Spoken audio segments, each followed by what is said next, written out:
Addie, thank you. Boy, Jed, we've seen some severe storms across the state this week. We had some out in the Panhandle area. Check out some video here. This is from Valcaster, Marty Logan. They were out in the Panhandle area yesterday, and the hail out of these storms were absolutely just massive. Talking large hail, damaging winds. They were out there chasing storms out in the Texas Panhandle. Hail got so large it cracked Marty's windshield. See, it splintered there here this morning as he was dealing with some very large hail. He said he even saw a bird fly out of the sky that had died being in that hail as the hail came down. So there you can see that hail coming down, cracking his windshield there. Let's go to the other video of our trackers being out there this morning. And again, big storms out there. Massive storms. This was one particular storm that moved north of the Amarillo area down to the McLean area, down toward Altus, and those areas had some severe weather here overnight. Things are much quieter now, but again, I want to show you some pictures from yesterday. These are going to be in the McLean County area. This from Jesse Risley. Look at the size of the hail. Tennis ball, very close to baseball size hail. If that's not big enough, check this from Shamrock, Texas. 5.5 inches in hailstone. She's smiling, but you get hit by that right there. That is going to hopefully knock some sense in you to not be out in those kind of conditions. They were just hammered out of the Panhandle. Big storms out that way. Do have some storms again this morning. They're in the eastern sides of the state. Got some storms, even some severe weather.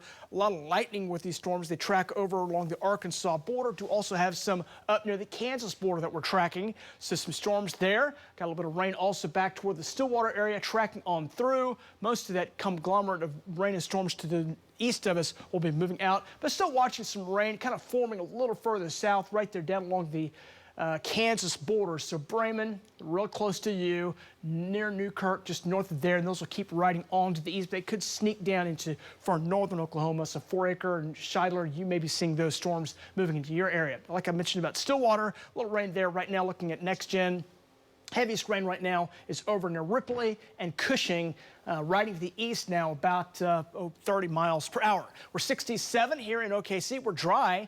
West winds at 6 miles per hour, 67 here at 8 o'clock. We'll make our way back up into the low to middle 80s here coming up for today. And skies will be mostly sunny to partly cloudy today. I think you'll like your day. Looks pretty good. Any chance of rain, we'll put it 10% going into the afternoon. 50s, 60s, some 70s across parts of central and east parts of Oklahoma.